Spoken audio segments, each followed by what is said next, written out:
नमस्कार दोस्तों, आप सभी का स्वागत है हमारे चैनल पर। तो आज हम बात करने वाले हैं डायनासोर के बारे में कि क्या डायनासोर वापस आ सकते हैं और अगर आ भी गए तो क्या होगा। तो चलिए जानते हैं। इमेजिन कीजिए कि आप सुबह उठकर अपना ब्रेकफास्ट और बाकी सारा काम पूरा करके ऑफिस या स्कूल जाने के लिए तैयार हो रहे हैं और घर से बाहर निकलते ही आपको अपने आसपास कैसे जानवर देखने को मिलेंगे। 99% केस में डॉग्स, कैट्स, बर्ड्स जैसे जीव ही देखने को मिलेंगे। लेकिन सोचिए कि आपको इन सब जानवरों के साथ डायनासोर भी देखने को मिले तो कैसा होगा, है ना? चौंक ना जाइए, लेकिन अब डायनासोर का 21वीं सदी में होना तो बिल्कुल ही नामुमकिन है। लेकिन आप जानकर हैरान रह जाएंगे कि डायनासोर को आज के समय में फिर से जिंदा करवाना काफी हद तक पॉसिबल है। और तो और वैज्ञानिक इस प्रोजेक्ट पर सीरियस काम कर चुके हैं और 2050 के आते आते इन डायनासोर को देख पाना संभव होगा। तो इनकी पूरी सच्चाई को जानने के लिए इस वीडियो के अंत तक बने रहे। तो इन डायनासोर को फिर से जिंदा करने के लिए हमें सबसे पहले जो चीज चाहिए होगा वो डायनासोर का डीएनए।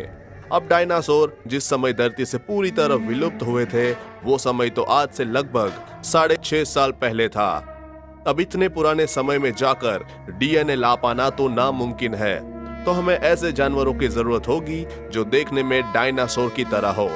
अब डायनासोर की तरह बोलते ही आपके दिमाग में मगरमच्छ जैसे जानवरों का ख्याल आ रहा होगा।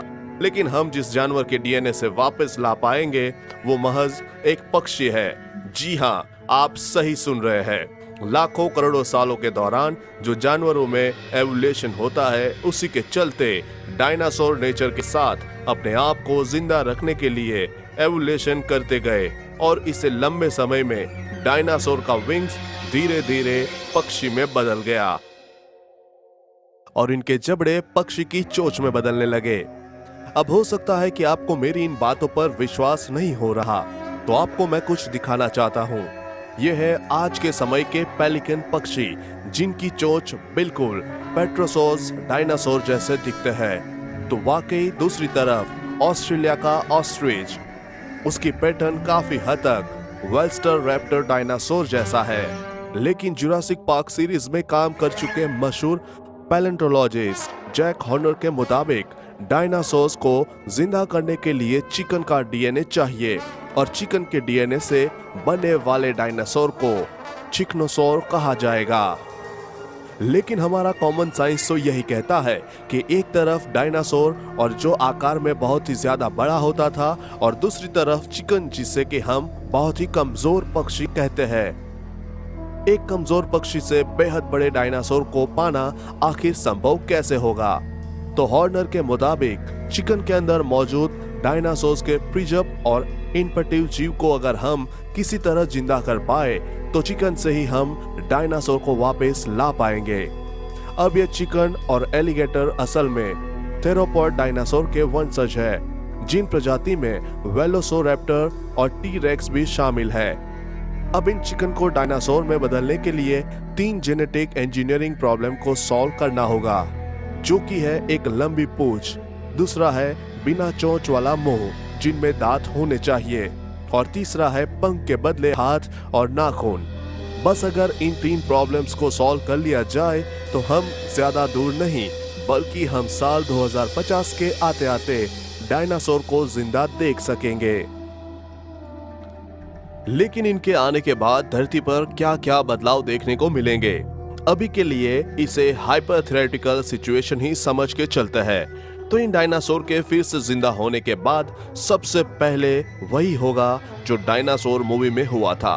मतलब एक सचमुच का जुरासिक पार्क खुलेगा और जिस तरह हम चिड़ियाघरों में घूमने के लिए जाते हैं उसी तरह हम इन जुरासिक पार्क में भी जाएंगे।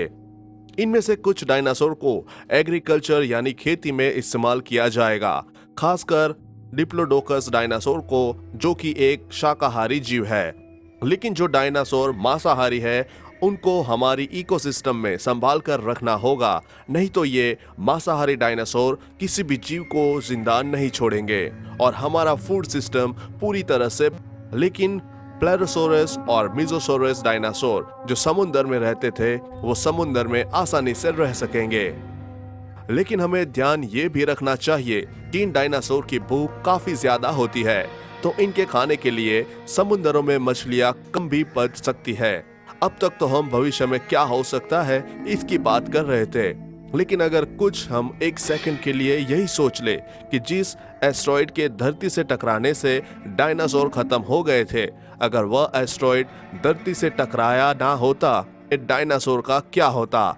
शायद आपको लग रहा होगा कि अगर एस्ट्रॉइड धरती से ना टकराया होता तो ये डायनासोर अब भी जिंदा होते, मगर हकीकत तो यह है कि अगर ये डायनासोर लाखों सालों तक धरती में हुए प्राकृतिक आपदाओं से बच भी जाते, तब भी उसे एक प्रजाति के जीव के आगे खत्म होना ही था, और वो प्रजाति और कोई नहीं बल्कि हम इंसान हैं। हम इंसानों को हमारे आकार से कमजोर समझने की गलती मत करना। अगर हमारे पूर्वज हाथी जैसे जानवरों का शिकार कर सकते हैं, तो डायनासोर को भी हैंडल करना उनके लिए कोई बड़ी बात नहीं होती।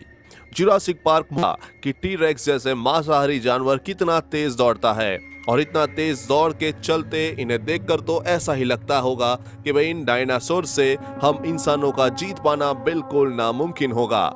लेकिन हमें ये नहीं बोलना चाहिए कि वो एक मूवी थी। हकीकत में टी-रेक्स जैसे जानवर उतनी स्पीड से नहीं दौड़ते थे जितना मूवी में दिखाया गया था।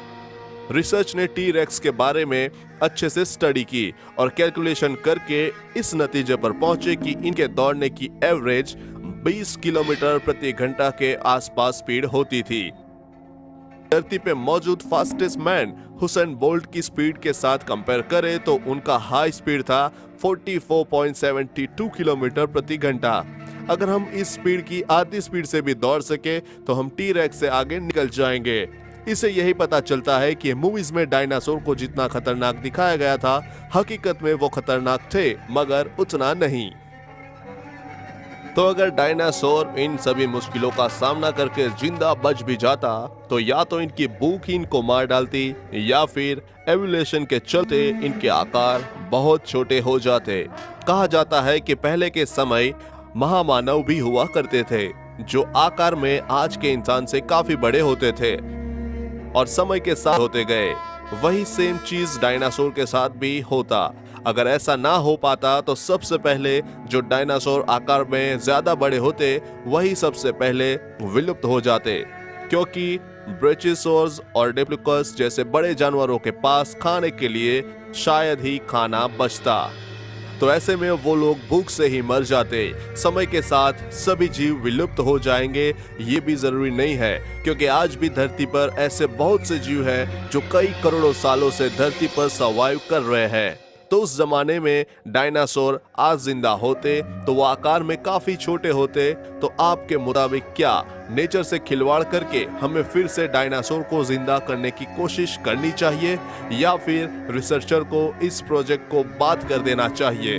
अब इनके फायदे और नुकसान दोनों ही है, जो कि आपको वीडियो के दौरान पता चल ही गया होगा। लेकिन इस मामले में आपकी क्या राय है, हमें कमेंट करके जरूर बताइए। दोस्तों, उम्मीद करता हूँ आपको आज की ये शानदार वीडियो पसंद आई होगी। अगर हाँ तो इस वीडियो के बारे में हमें नीचे कमेंट बॉक्स में बताएं, और ये जानकारी ज्यादा से ज्यादा लोगों तक पहुँचे इसके लिए अपने व्हाट्सएप ग्रुप में शेयर करना ना भूलें, क्योंकि ये वीडियो बनाने में बहुत मेहनत लगती है और ज्यादा से ज्यादा व्यूज ही हमारा मोटिवेशन है। ऐसी ही इंटरेस्टिंग वीडियो को देखने के लिए हमारे चैनल को सब्सक्राइब करना ना भूलें। धन्यवाद।